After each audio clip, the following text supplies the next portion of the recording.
सोललैंड 2 के episode number 3 को शुरू करने से पहले भाई लोग मेरी आप सभी से सिर्फ एक ही रिक्वेस्ट है कि अगर आप लोग इस चैनल पर नए हैं तो प्लीज चैनल को सब्सक्राइब कर लें। तो चलिए अपने इस एपिसोड को शुरू करते हैं। एपिसोड की स्टार्टिंग में हम देखते हैं कि जोया और भाई भाई यूहाओ को शेरेक एकेडमी लेके आते हैं और इसी के पास में एक काफी बड़ी लेक भी होती है और यूहाओ अपने सामने इस लैंड की सबसे ज्यादा प्रेस्टिजियस एकेडमी को देख के काफी खुश हो रहा होता है और जोया कहती है कि देखो तुम कितने ज्यादा एक्साइटेड लग रहे हो, लेकिन इतनी जल्दी एक्साइट मत हो और अगर तुम 3 महीने बाद होने वाले फर्स्ट टेस्ट को पास कर लेते हो तभी तुम यहाँ पे रुक सकोगे। और फिर भाई भाई बताता है कि ये टेस्ट आउटर एकेडमी के लिए है और कुछ सालों बाद आउटर एकेडमी के सिर्फ गिने चुने ही आउटस्टैंडिंग डिसिपल्स ही ग्रेजुएट होंगे, तब जाके वो इनर एकेडमी के डिसिपल्स बनेंगे। और मतलब कि जो डिसिपल्स इनर एकेडमी के हैं सिर्फ वही शेरेक के रियल स्टूडेंट्स हैं। और फिर यूहा पूछता है कि टेस्ट को पास करना क्या इतना हार्ड होता है और फिर भाई भाई कहता है कि इसकी 2 बेसिक रिक्वायरमेंट्स हैं और सबसे पहली ये है कि तुम्हारी उम्र 12 साल से कम होनी चाहिए और दूसरी तुम्हारी स्पिरिट पावर लेवल 15 तक होनी ही चाहिए। और यूहाओ 3 महीनों के अंदर लेवल 15 तक पहुंचने का सोचते हुए परेशान होने लगता है और वो पुरानी बात को याद करने लगता है जब किसी ने उससे ये कहा था कि तुम्हारे इन्नेट स्पिरिट सिर्फ लेवल 1 की ही है,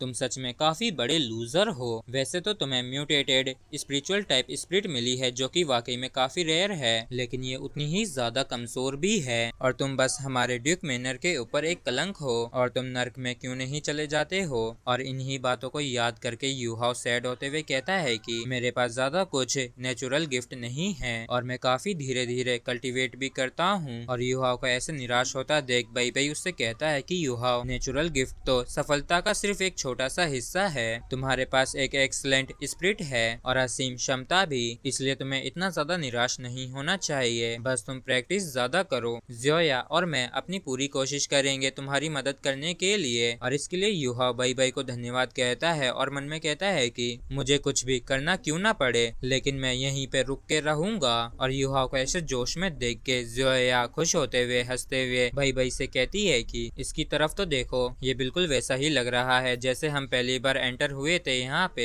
जिसके बाद यूहाओ यहाँ से अपने डॉर्म के लिए निकल जाता है और जोया और बाई बाई को बाय बाय करके और यूहाओ जैसे ही शेरेक एकेडमी के रूम नंबर 108 में पहुंचता है तो वो वहाँ पे काफी ज्यादा धूल और गंदगी पाता है और वो जोश से कहता है कि चलो सबसे पहले इस रूम को साफ करते हैं। और ये कहने के बाद यूहाओ जोरों शोरों से कमरे की साफ सफाई करना शुरू कर देता है और आखिरकार कुछ समय बाद ये कमरा पूरी तरीके से साफ हो जाता है और यूहाओ सफाई करके बैठा ही होता है कि तभी एक और पर्सन इस रूम के अंदर आ जाता है और इस बंदे को देख के यूहाओ मन में कहता है कि ये कितना ज्यादा प्रीटी लड़का है और इसकी पिंक ब्लू आईज कितनी ज्यादा स्पेशल है। और यूहाओ उसके पास जाके उससे पूछता है कि क्या वही उसका रूममेट है और ये लड़का भिड़ते यूहाओ से रास्ते से हटने के लिए कहता है और ये लड़का अपने बैग को बेड पे पटकते हुए कहता है कि अब जब तुमने ही इस रूम को क्लीन किया है तो मैं अभी के लिए तुम्हें मेरे साथ रहने की इजाजत देता हूँ, लेकिन मेरे काफी सारे रूल्स हैं जिन्हें तुम्हें मानना ही होगा। और पहली यह है कि तुम मेरी इजाजत के बिना किसी को भी यहाँ पे नहीं लेके आओगे और दूसरी कि इस रूम में तुम बिना कपड़ों के मत डोलना जो कि अनोइंग लगता है और तीसरा कि तुम खर्राटे नहीं ले सकते हो, चौथा मुझे डिस्टर्ब मत करना और पांचवा फ्यूचर के अंदर सिर्फ तुम ही इस रूम को साफ करोगे लेकिन मेरे बेड को टच मत करना। और क्या तुम्हें ये सब समझ में आ गया। और इन सारी बातों को सुनते सुनते यूहाओ को इसके ऊपर काफी ज्यादा गुस्सा आने लगता है और यूहाओ गुस्से से उसके पास जाके कहता है कि आखिर मैं क्यों तुम्हें सुनूं। और फिर ये लड़का कहता है क्योंकि मैं तुम्हें यहाँ से लात मार के बाहर निकाल दूंगा अगर तुम नहीं सुनते हो तो, और अगर तुम्हें मुझ पे भरोसा नहीं है तो मुझे आजमा के देखो। और इस चीज को सुन के यूहाओ गुस्से से मन में कहता है कि अब मैं और बर्दाश्त नहीं करूंगा ऐसे दादागिरी करने वाले एटीट्यूड वालों को। और यूहाओ पुरानी बातों को याद करने लगता है जब उससे कहते थे कि ये सिर्फ उनके लिए एक कलंक है और अगली बार जब तुम हमें देखो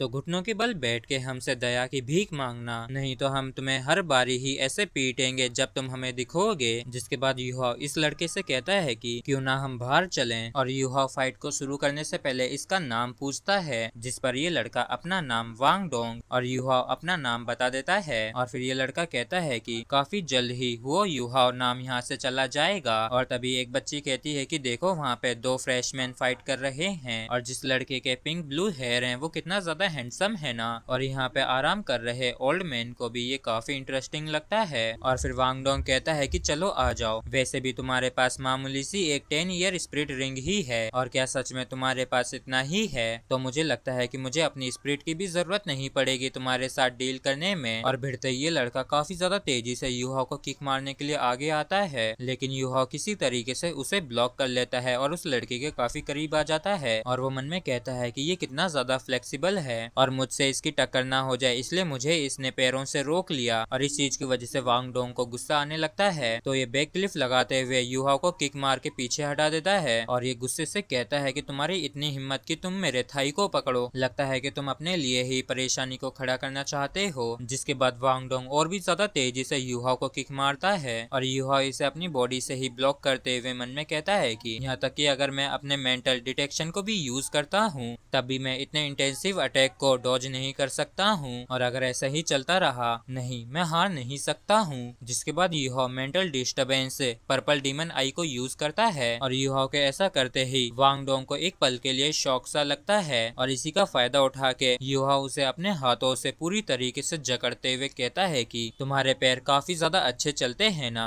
तो अब चलो मैं भी देखता हूँ कि तुम इस तरीके से कैसे मुझ पे अटैक करते हो। और यूहाओ इसे पूरी तरीके से जकड़ के जमीन पे पटक लेता है और यूहाओ को इतने करीब देख के वांग डोंग के गाल लाल होने लगते हैं और वांग डोंग कहता है कि ये तुम क्या कर रहे हो, मेरे ऊपर से हटो। और यूहाओ कहता है कि क्या तुम सरेंडर करते हो, और ये सुनते ही वांग डोंग का मुंह खुला का खुला रह जाता है और ये कहता है कि किसी भी हालत में नहीं, और चलो अब जल्दी से मेरे ऊपर से हट जाओ। और फिर यूहाओ कहता है कि अच्छा तो तुम सरेंडर नहीं करोगे, अगर मैं अभी नाइफ को यूज करता तो तुम कब के ही मर चुके होते। और यूहाओ के आंखों में इतने ज्यादा आक्रोश को देख के वांग डोंग ना चाहते हुए भी हार मान लेता है और ये अब उसे ऊपर से हटने के लिए कहता है। और फिर यूहाओ कहता है कि रही बात उन पहले के 5 रूल्स की जो तुमने मुझे पहले कहे थे, तो मैं उनके लिए हाँ कहता हूँ, और ऐसा इसलिए नहीं क्योंकि मैं तुमसे डरता हूँ, बल्कि इसलिए कि रूममेट के तौर पर मैं तुम्हारी इज्जत करता हूँ और मैं जानता हूँ कि अगर तुम अपनी स्पिरिट को यूज करते तो शायद मैं कब का ही हार चुका होता। लेकिन तुम भी इस बात को याद रखना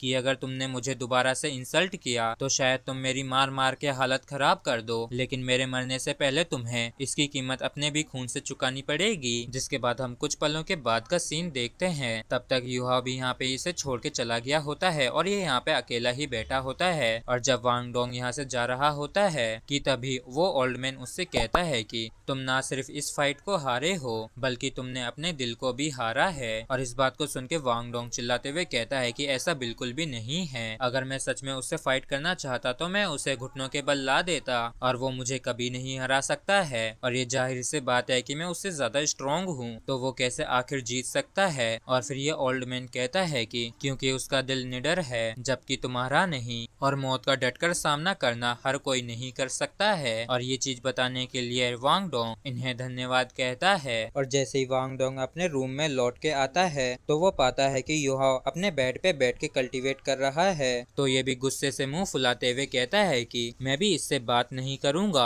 और मुझे काफी ज्यादा गुस्सा आ रहा है और दिमाग भी खराब हो रहा है, तो अच्छा यही होगा कि मैं सो जाऊं। और फिर यूहाओ भी मन में कहता है कि वांग डोंग वैसे तो मैन है लेकिन तब भी इसकी स्मेल काफी स्वीट है और ये वाकई में कितना अजीब साथी है। और अगली सुबह वांग डोंग कपड़े पहन के तैयार हो जाता है और वो पाता है कि यूहाओ रात भर से ऐसे ही बेड पे बैठा है। और फिर वांग डोंग यूहाओ से कहता है कि हे आज की क्लास शुरू होने वाली है और क्लास के शुरू होने में सिर्फ आधा घंटा ही रह गया है, लेकिन यूहाओ इसकी बात का कोई भी रिप्लाई नहीं देता है और इस वजह से वांग डोंग को और भी ज्यादा गुस्सा आने लगता है और वो गुस्से से कहता है कि इस लड़के ने मेरा दिमाग खराब कर दिया है, मैंने अपने प्राइड को जेब में रख के इससे बात की, तब भी इसने जवाब में सिर्फ ओ कहा। जिसके बाद वांग डोंग ओहो चिल्लाते हुए फड़फड़ाने लगता है। और यहाँ पे हम यूहाओ को देखते हैं कि जो जल्दबाजी में पहुंचने की वजह से हाँफ रहा होता है और ये मन में कहता है कि यहाँ पे कितने सारे क्लासमेट्स हैं और भाई भाई से मैंने सुना था कि ये सभी सोल लैंड के जीनियसेस हैं। और तभी यूहाओ की नजर वांग डोंग के ऊपर जाती है जिसे काफी सुंदर लड़कियों ने घेर रखा होता है और ये मुंह फुलाते हुए मन में कहता है कि क्या ये सोचता है कि ये हैंडसम है तो कुछ भी करेगा। और तभी एक लड़की वांग डोंग से पूछती है कि क्या तुम उस लड़के को जानते हो क्या, और वांग डोंग मना कर देता है कि तभी यहाँ पे टीचर आ जाती है और ये सभी एक वुमेन टीचर को देख के चौंक जाते हैं और इन्हें ये स्ट्रिक्ट भी लग रही होती हैं और ये अपना नाम जोई बताती हैं और बताती हैं कि यही हेड टीचर हैं और जो कोई भी मेरी क्लास में हारेगा उसे बाहर निकाल दिया जाएगा और मैं सिर्फ मॉन्स्टर्स को ही कल्टीवेट करवाती हूँ, ना कि इडियट्स को। और इनकी ये बात कई बच्चों को बुरी लगती है और ये हाल ही में जिनकी फाइट होती है उन्हें खड़े होने के लिए कहती हैं और इस चीज को सुन के बच्चे कहते हैं कि ये किस बारे में बात कर रही हैं और किसने एकेडमी के अंदर एंटर करते ही फाइट कर ली। और फिर दूसरा बच्चा कहता है कि ये तो कोई नहीं मानेगा और तभी यहाँ पे युहाओ खड़ा हो जाता है और उसे देख के एक लड़का कहता है कि ये लड़का तो वेल बिहेव्ड जैसा दिखता है, लेकिन तब भी इसने फाइट करी। वैसे तो ये बुरे लोगों जैसा नहीं दिखता है, लेकिन तब भी ये बैड बॉय है। जिसके बाद ना चाहते हुए भी वांग डोंग को भी खड़ा होना पड़ता है और फिर टीचर देख के कहती है कि सिर्फ तुम दोनों ही, और ये क्या ही लूजर्स का ग्रुप है। और इन दोनों के अलावा जिन स्टूडेंट्स ने फाइट नहीं की है वो प्लेग्राउंड के 200 राउंड लगाएंगे और जो कोई भी इसे फिनिश करने में फेल होता है तो उसे एक्सपेल कर दिया जाएगा। और इस चीज को सुन के बच्चे चिल्लाते हुए कहते हैं कि ये किस तरीके के रूल्स हैं, आज तो क्लास का पहला ही दिन है तो ये ऐसा क्यों कर रही है। और इस वजह से टीचर को गुस्सा आ जाता है और वो कहती है कि तो तुम बात मानने से इनकार कर रहे हो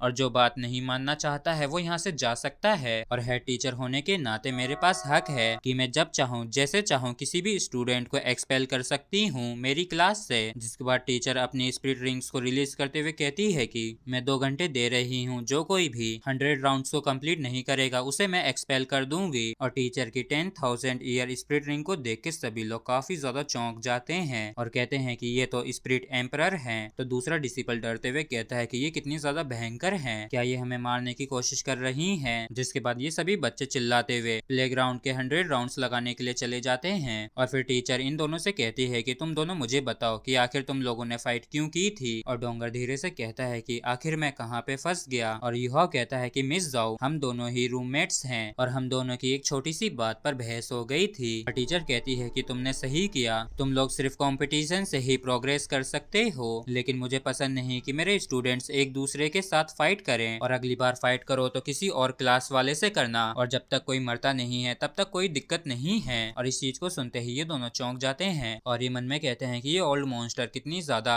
एग्रेसिव है। और फिर टीचर कहती है कि ठीक है तो अब तुम दोनों नीचे जाके भागना शुरू कर सकते हो। और इस बात को सुन के वांग डोंग हैरान होता है और वो कहता है कि आप तो हमारी प्रशंसा कर रही थी ना, तो ऐसा कैसे। और टीचर कहती है कि मैंने ये तो नहीं कहा था कि तुम्हारा टेस्ट नहीं होगा, तो अब जब तुम बाकियों से ज्यादा कैपेबल हो तो इसलिए मैंने तुम्हारे लिए टेस्ट को और ज्यादा डिफिकल्ट कर दिया। और तुम दोनों के पास भी बाकियों जितना ही सीमित समय है और पहले ही काफी समय बीत चुका है। और वांग डोंग आगे कुछ कह पाता उससे पहले ही युहा उसका हाथ पकड़ के खींचने लगता है। और वांग डोंग कहता है कि हे आखिर तुम मुझे क्यों खींच रहे हो, मुझे अभी और भी कुछ कहना था। और युहा कहता है कि अगर तुम अभी ही एक्सपेल नहीं होना चाहते हो तो वैसा ही करो जैसा कि उसने कहा है। और फिर वांग डोंग भी दौड़ते हुए कहता है कि ये मैं भी जानता हूँ और अब जब तुमने मुझे उस खड़ूस टीचर से बचाया है तो मैं पुरानी बातों को भुला रहा हूँ और फ्यूचर में मुझे ही फॉलो करना और मैं तुम्हें हरदम अपनी छत्र छाया में रखूंगा। और फिर युहा कहता है कि बिल्कुल भी नहीं। और ये कहने के बाद वो मुंह फुलाते हुए अपनी स्पीड बढ़ाकर आगे जाने लगता है। और फिर वांग डोंग कहता है कि हे मेरे अच्छे इरादे हैं और आखिर क्यों तुम इतने कठोर हो। और फिर युहा कहता है कि अपनी ब्रीथ्स को वेस्ट मत करो। और ये चीज वांग डोंग को बुरी लगती है और ये मन में कहता है कि असल में ये मुझे इग्नोर कर रहा है। जिसके बाद ये भी मुंह फुलाकर गुस्से से आगे तेज भागने लगता है और ये कहता है कि मैंने दोस्ती का हाथ बढ़ाया लेकिन इसने ठुकरा दिया, मैं इससे दोबारा बात नहीं करूंगा। और इन सभी को ऐसे भागता देख टीचर भी देख रही होती है और ये वांग डोंग को देखते हुए कहती है कि इसने बाकियों से 15 मिनट बाद शुरू किया था लेकिन तब भी इसने सबसे पहले खत्म किया और शायद इसी का नाम वांग डोंग है। जिसके बाद हम वांग डोंग को देखते हैं जो कि अपने राउंड्स को खत्म कर चुका था और यहाँ हफ्ते हुए कहता है कि आखिरकार मैंने अपने राउंड्स को खत्म कर ही लिया लेकिन अब भी 15 मिनट्स बाकी हैं और ज्यादातर सभी स्टूडेंट्स ने भी खत्म कर लिया है सिवाय उस साथी के। और इस तरफ युवाओं की दौड़ते हुए काफी ज्यादा बुरी हालत हो चुकी थी और ये दौड़ते हुए मन में कहता है कि मेरे पैर काफी ज्यादा भारी हो चुके हैं लेकिन तब भी मुझे ऐसे ही भागते रहना होगा और मैं ऐसे हार नहीं मान सकता हूँ, मुझे और भी ज्यादा तेज भागना होगा नहीं तो। और ये कहने के बाद युवा और भी ज्यादा तेजी से भागने लगता है और इस चीज को देख के वांग डोंग कहता है कि जाहिर सी बात है कि ये ऐसा नहीं कर सकता है लेकिन तब भी ये अपनी पूरी कोशिश कर रहा है अपनी स्पीड को बढ़ाने के लिए। और युवा कहता है कि मैं एलिमिनेट नहीं हो सकता हूँ और युवा हद से ज्यादा थकान होने की वजह से गिरने ही लगता है